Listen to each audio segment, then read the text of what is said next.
Hello everyone, today we'll talk about how to fix or how to solve the problem of HiOS launcher. You will click on settings.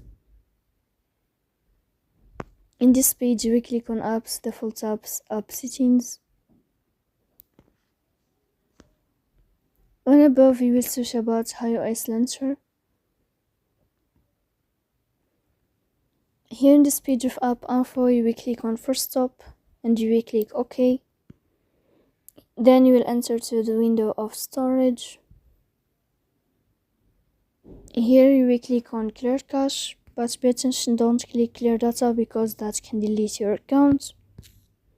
Here you will go to Play Store. You will search about the application of HiOS launcher.